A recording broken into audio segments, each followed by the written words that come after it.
Glory to Jesus Christ. Glory forever. We are here on the second Sunday after Denaha, and we read a passage taken from the Gospel according to St. John chapter 1 with Philip and Nathaniel. Jesus calls Philip and says, "Follow me." Immediately Philip follows. And then he does something. He goes to Nathaniel and says to him, "We have found him of whom Moses in the law and also the prophets wrote, Jesus of Nazareth, the son of Joseph." Then of course Nathaniel says, "Can anything good come out of Nazareth?" Because it was never thought that that's where the Messiah would come. And Philip says to him, "Come and see." And then we see the story. We know the story. Jesus sees Nathaniel and he sees him and he says, "Behold, an Israelite, there's no deceit." And Nathaniel says, "How do you know me?"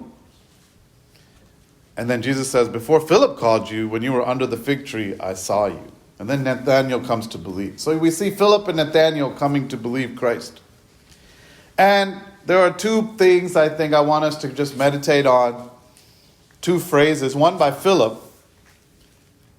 Because Philip goes to Nathaniel and he says, "We have found the one of whom the prophets speak, of whom is written in the scriptures," right? That basically the scriptures that they read. We have found.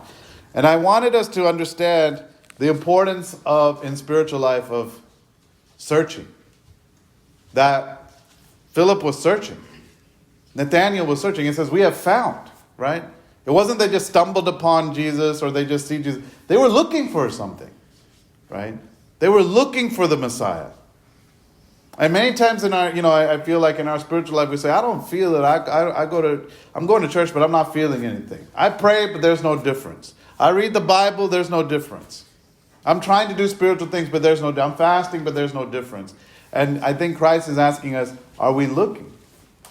Are you looking for him? Are you seeking him? Are you searching for him? I give the example all the time with, I'll tell the kids, "Can you go get fruit or a vegetable from the fridge?" And they go and they come back. "There's nothing. There's nothing there." Then I go and I look and it's right there, right? Full drawer full of oranges, apples, and all, and broccoli, whatever. But meanwhile, if they want something sweet, I'll tuck it far back in the fridge, some chocolate or something. Immediately, they found it somehow. I don't know how they find that, right? So in other words, spiritual life is like that. If we're looking for Christ, if that's who we want to see, even I think when we read the scriptures, right? It's important to say a prayer of, "Lord, what are you saying to me today?" Sometimes we just open the Bible, read a psalm, and close it and be done. We did our Bible reading. God, what do you want to say to me? Those scriptures like that. Sometimes I read something, you read something, and the message is different depending on where I am in my life, where you are in your life. It's very personal. So to have that relationship where we're saying to God, "Lord, what are you trying to say to me today?" And in the same way, as we're searching for Christ, it's through the scriptures, right? They knew the scriptures. Philip and Nathaniel knew the scriptures, so that when they saw Christ, they said, "This is the one whom we've been looking for. We found him." They were familiar, right? And it's the same thing for us. Like, what work are we putting in before we come to Christ? I say this like even with, I was thinking about this with Sunday school, with church school, We take our kids to church, we drop them to Sunday school, we pick them back up, right? And then we ask them, "What did you learn in Sunday school today? What did you learn?" Right? And what do they usually say? They usually don't want to say anything. Jesus. Say some vague answer about something. They don't want to talk about it. But sometimes, as I'm kind of going through this, I think maybe better is on the way to church, on the way when I'm going there, I know their lesson, and then say, what is your lesson today? We pre-read it or we talk about it on the way. So that when they get to church, they already have an idea. And sometimes I think we should do that with the Bible readings of our Sundays. You should know when you come here that we're going to read about Philip and Nathaniel. There was a tradition that on Saturday evenings, you would read the Bible readings for the next day. right? And it's all on the app, and it's all available. It's something good to do, at least Friday or Saturday evening, to prepare. Like, okay, I don't know what we're going to hear about on Sunday, but I know this is the Sunday of this Bible reading. I know the epistles. At least we can, sometimes people say, I don't know what to read out of the Bible. At least we can start there. So that we're actually coming prepared to seek and gain something. Not like this is brand new information. I don't know what I'm coming to. It's like, no, I know. I know this is the Sunday of Philip and Nathaniel. This is what I read. But let's see what, as we come together for the church, what comes to our heart. That makes a difference. That extra seeking makes a difference. And then even afterwards, on the way home, right? Even when we get in the car on the way home. A lot of times we talk about who we saw and what happened and all that stuff. But take a moment. Because, I was reading, there was a study, it talked about just retention and remembering things.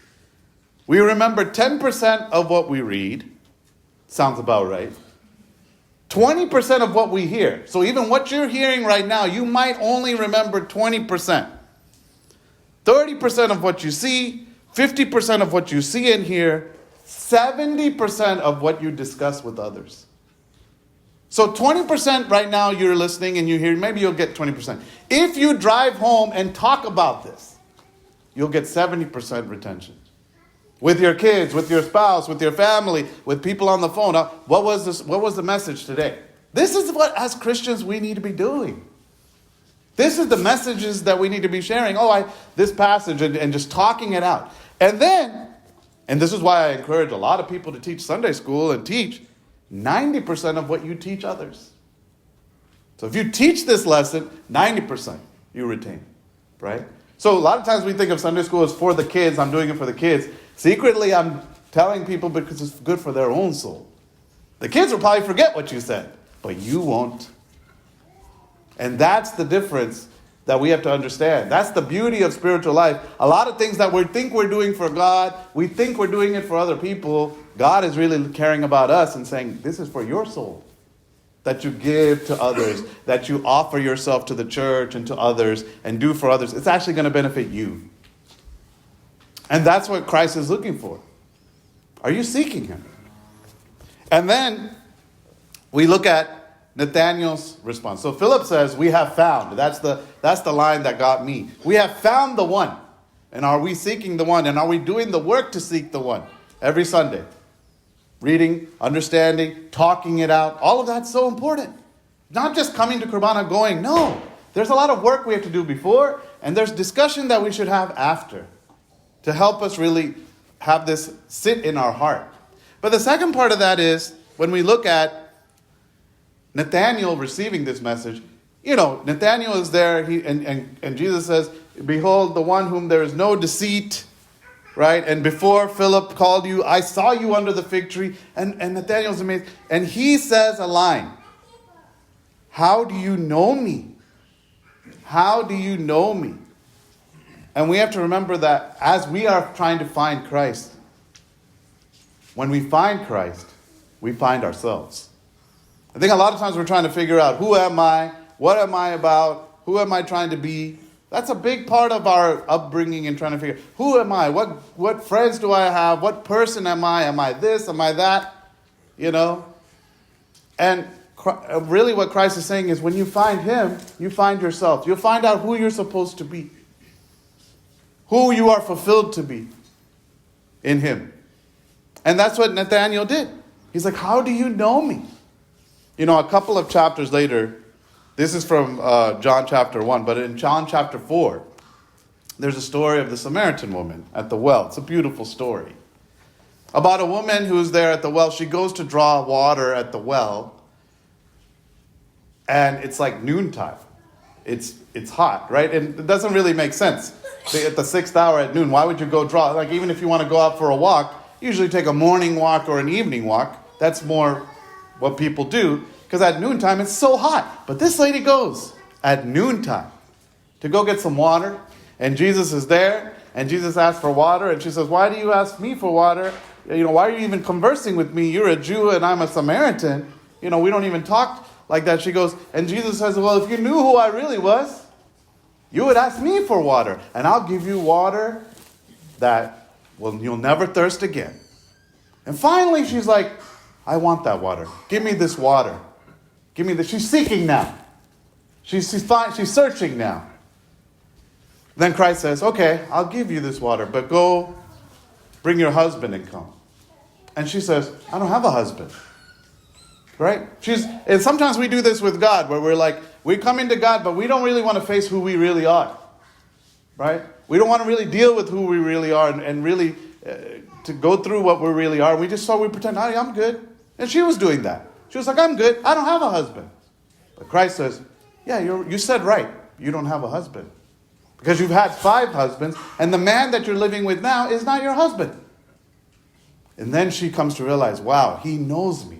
Just like Nathaniel. How do you know me? She has that same thing. How do you know me? You must be a prophet. She goes on, the story will go that she goes on in the church to be a saint. Saint Fotini. That's the Samaritan woman. She goes on to be a saint. But we have to when we come close to Christ, when we seek him, we have to remember he knows us. And he may ask us to turn from things in our life that are keeping us from him, so that we can get closer to him and become who he really wants us to be. May all glory be to the Father, Son, and the Holy Spirit, now and always, forever and ever. Amen.